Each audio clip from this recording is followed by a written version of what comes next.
institution. Well, thank you for the kind introduction, for the invitation, and for putting me as the person who stands between everybody and beer. So we've heard a lot over the last days about these guys and what they do. And what I want to impress upon everyone, which you all know, is just how complex this system really is.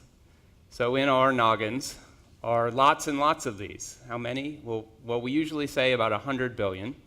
And we've seen pictures of synapses, but what I want to show is just how many there are on just a single neuron. And so this is these are 2 layer 5 neurons.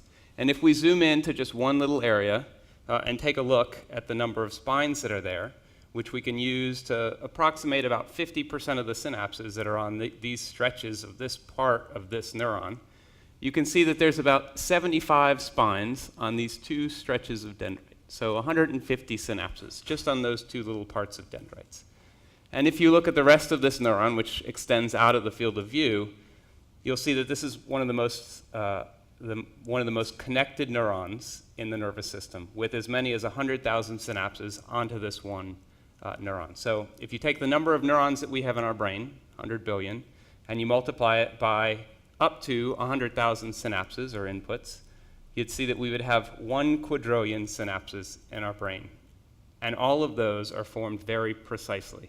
It's hard for me to hear precision neuroscience and not think about the precise nature of neural connectivity in our brains. And so my lab is really interested in trying to understand how this happens. How do we get these precise neural circuits to form?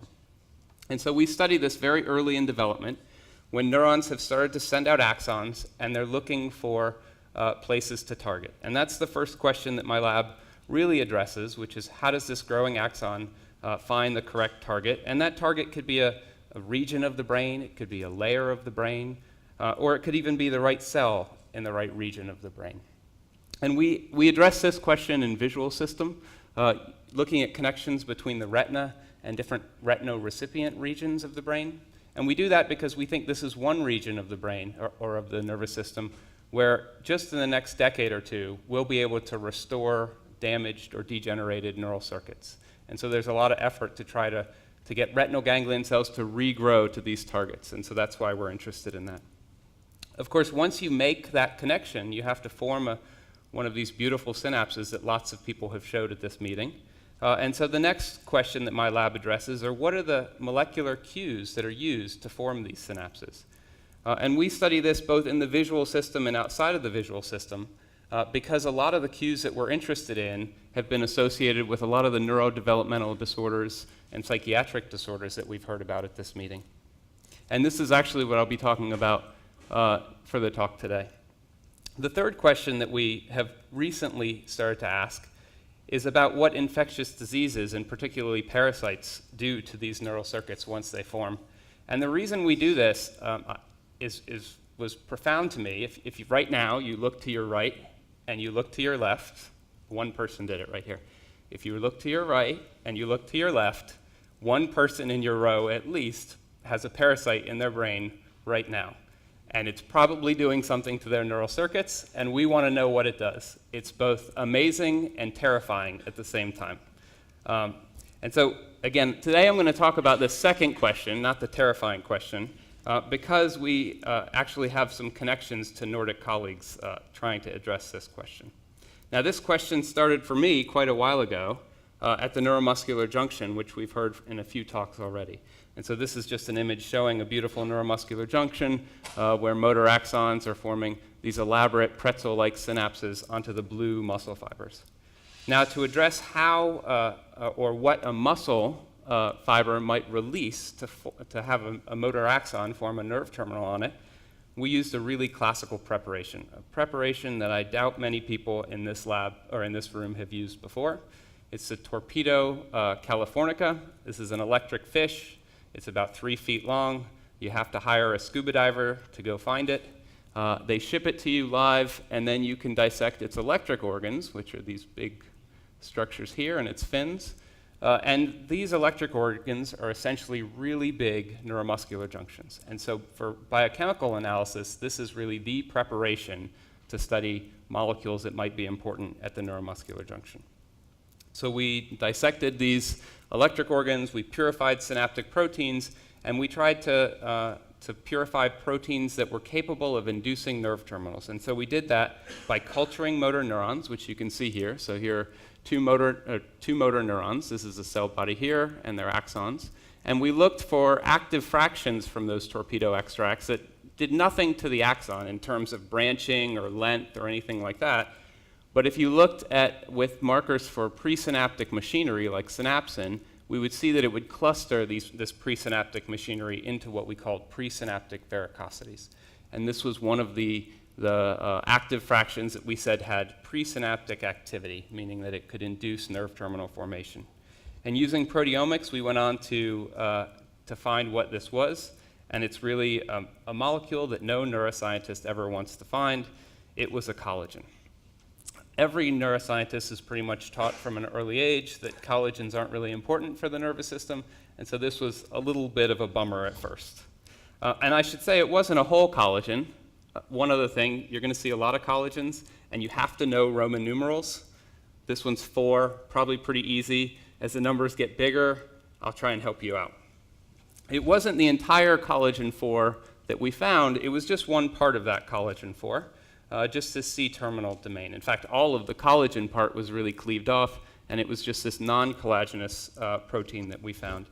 And in fact, it has been well studied in other systems outside of the nervous system that these fragments are endogenously released and have very different functions than the rest of the collagen from which they're shed.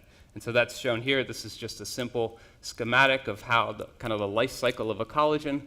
Collagens are made as what we call protomers, which is really a monomer. They get assembled into these trimers. The trimers get secreted or, shockingly, inserted into the membrane. Most people don't know that they're transmembrane collagens. They then get either put into a matrix, like a network or a fiber, and then enzymes can come in and release these fragments. And it's these fragments that we call matricryptins. And the key here is that these matricryptins have very different functions from the structural collagen from which they're released. So it turned out that when we were studying the neuromuscular junction, we found that these matricryptins from collagens 4 were required to form and maintain nerve terminals at the neuromuscular junction. And then in collaboration with collaborators in Oulu, Finland, we found that a transmembrane collagen, which was made by muscle, was important for the maturation of this pretzel-like shape of the NMJ. And since then, there are actually several other collagens that have been implicated in the formation of the neuromuscular junction. So we were really motivated by these studies to then do the even crazier question, which is similar to this, which was whether or not any of the things that we just found at the neuromuscular junction would play a role at brain synapses. At the time when I was studying the neuromuscular junction, this is what you did in your grants. You wrote, what we learned at the NMJ, we want to apply to the more interesting synapses of the brain. And so I was intrigued as to whether this would be the case. As a more kind of realistic reason for doing this, there are many collagen-related diseases, and many of them have neurological phenotypes, and because no one's ever studied what collagens do in the brain, we really don't know why those phenotypes exist. And so we set out almost a decade ago, starting to look at whether collagens were made in the brain, and we specifically looked for ones that could either release these matricryptin domains or that were transmembrane. And so here's a list of some of the ones that we've looked at. You'll see the Roman numerals. These are all collagen 4, 15, 18, 19, 13, 17, 23, 25, 27. The ones with parentheses all release matricryptin domains. They have fancy names except for this one, which no one has come up with a fancy name for yet, so it's just called non-collagenous 1 of 19. And the ones in red we've shown are all made by mammalian neurons in the brain. And today I'm going to talk about collagen 19 because our interest was piqued in this molecule because about 5 years ago a study was found, a family was found in which the genomic region encoding collagen 19 was lost in cases of schizophrenia. And so we wanted to test whether collagen 19 played any sort of role in synapse formation, in schizophrenia, in complex brain diseases. And so we used a mouse model which lacks collagen 19, to start studying this question, and we started with some behavioral assays to see whether or not deletion of collagen 19 in mice would mimic the sort of schizophrenic-like behaviors that would be present in humans. And we used an assay that we've already heard about at this meeting. It's the Prepulse inhibition of the acoustic startle response. It's been a long day. We've had lots of coffee. I'm not actually going to do this demonstration, which I normally do, because in addition to making you all jump, I don't want to make anybody's bladder void. But what happens is it's a really loud noise and you jump. And the same thing happens with mice. But if you precede that really loud noise with a really soft noise, you'll actually inhibit the response to the really loud noise. And so here you can see actual results with both wild type and the mutant mice. The white bars are the response to wild type mice. The number here is the level of sound of this prepulse. So you can see as you increase the level of the sound, you get more and more inhibition of the acoustic startle response. And in these mutants, you get a significant decrease in inhibition of the startle response. We've done lots of other behaviors that are considered tests for schizophrenic-like behaviors. And these mice exhibit many defects in them, but not in every single one of these behavioral assays. Now, at the time that we did these, we also noticed that just in the cage, a lot of these mice had seizures. And so we decided to do EEG and EMG recordings on them. And you can see here, these are just two traces of two types of seizures that these mice have. They have both motor seizures, which are shown here, and they have absence-like seizures, which are shown here. These seizures can be quite frequent. Over a 5-day period, they can have up to about 50 of these seizures, and they can be long-lasting. And so you can see here a seizure that lasts over 10 minutes. We also tested whether they were more susceptible to seizures. And to do that, we delivered a GABA antagonist, PTZ, and so that's shown here. So in the top 3 traces are 3 wild-type mice, where at the arrow, we deliver PTZ. You can see a little bit of seizure activity in these mice. We use a really low dose of PTZ, so there's no lethality to wild-type mice. The mice have very mild seizures. When we give the same dose to mutants, the mutants die within a 15-minute period because the seizures are so severe. And you can see the seizure scores here. So we have a mouse model that mimics a human disease. We now want to know why do these mice have these behaviors? Why do they have these seizures? And to get an initial handle on this, we actually applied a bioinformatic test that was developed by one of our previous speakers, who's here at VTCRI, Greg Valdez, which he called EvaCore. This is a platform where you take your gene of interest and you basically search for other genes that have co-evolved and are co-expressed. And so you get reports that report Hamming distance, which is genes that are likely to have co-evolved, and expression in a Pearson correlation here. And these are the top 40 candidates that might be related functionally to collagen 19. Now, I should say when you do this for most collagen genes, when you do this for most matrix genes, you get other collagens and other matrix proteins. But what really struck us when we, just on a whim, plugged collagen 19 into this test is all of the genes that came up I recognized as more like synaptic genes. In fact, if you look at most of these genes, 90% of them are expressed in the brain, and more than 60% of them are enriched in the cerebral cortex. Likewise, more than 60% of them are involved in some process of synaptogenesis or synaptic plasticity. And so it raised 2 questions for us. Is collagen 19 expressed in the cortex? And is collagen 19 important for some aspect of synapses? And so we used in situ hybridization to map collagen 19 expression. It's a little hard to see here, but this is a sagittal view of a mouse brain. This is prefrontal cortex back to visual cortex, and the little black dots here are all cells that are generating collagen 19 mRNA, and this is blown up here. And then we can then try and identify what sorts of cells make it, and here you can see collagen 19 is made by subsets of neurons, but not astrocytes, not microglia, also not oligodendrocytes. We then looked in our mutant mice to see whether or not there were any synaptic losses, and this was a bit of a fishing expedition for a while. We focused mainly on excitatory synapses for the longest time and found no real differences in excitatory synapses. And I should say this is at P10, P11, right when a lot of these synapses are starting to form. But what we found was a sharp decrease in inhibitory synapses, specifically those that express synaptotagmin 2 in the absence of collagen 19. So it turns out that these synaptotagmin 2 positive synapses are formed by a class of interneurons called parvalbumin expressing interneurons, and they form synapses predominantly around the cell body of neurons within the cerebral cortex, which we call inhibitory axosomatic synapses, which are shown here. And so those haven't really formed at these early ages, so we looked a little later and tried to see whether or not the absence of collagen 19 specifically affected these axosomatic synapses. And sure enough, that was the case. So here you can see these are control images here, and these are images in the mutants where you can see a huge loss in the number of those red puncta around the soma. And so this showed that collagen 19 seemed to be important for the formation of these PV-positive synapses. And what I didn't tell you on the last slide is we know that these sorts of synapses form around two types of neurons. They form around the excitatory neurons, and they also form around other PV-positive neurons.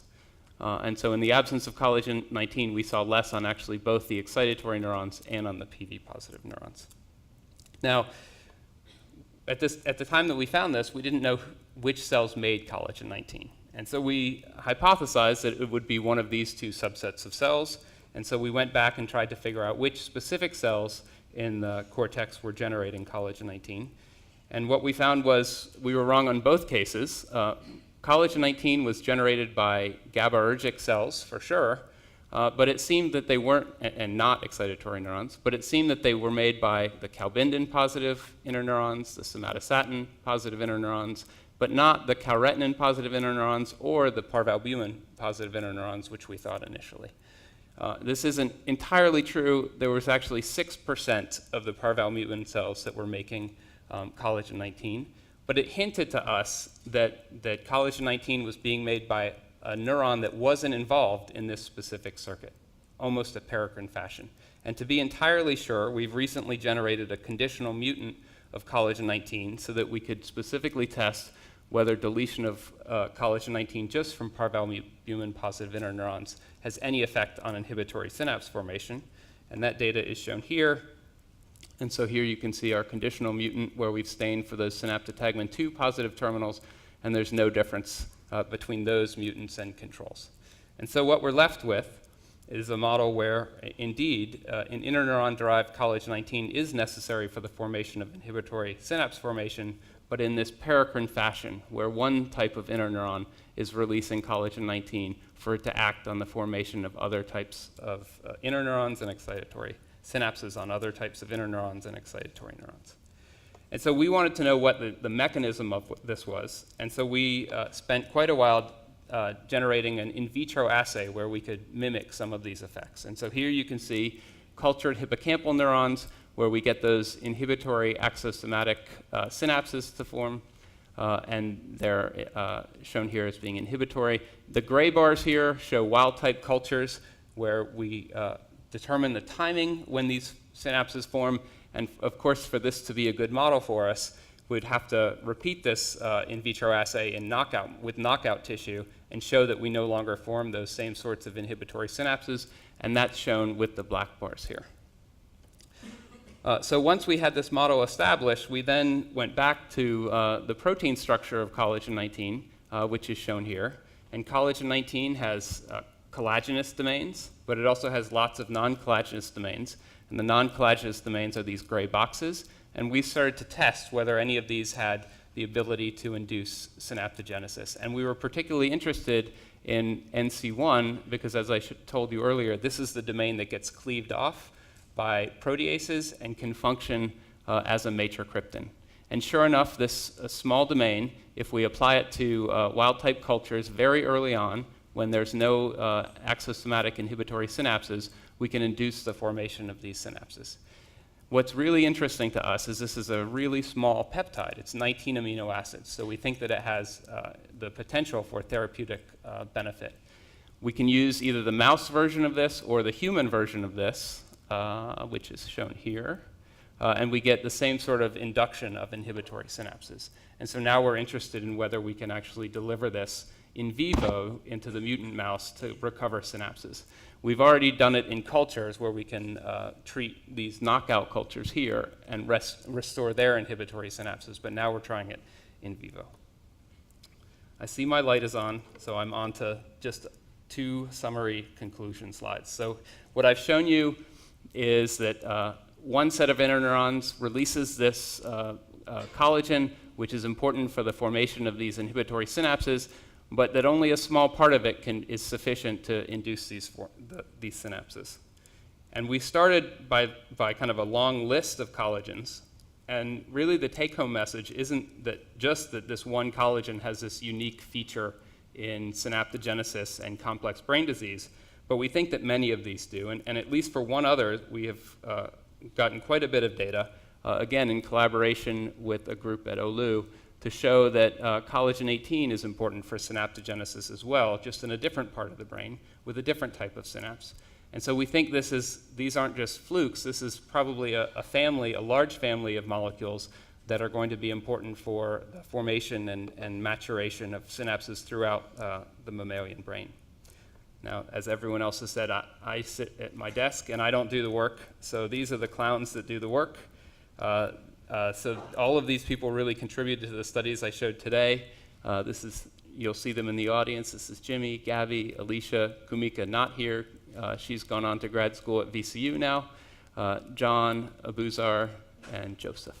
And so I'd like to thank them for all their hard work, and thank you for your audience, for your engagement, and for not running off to go get beer before I finish, and I'm happy to answer any questions.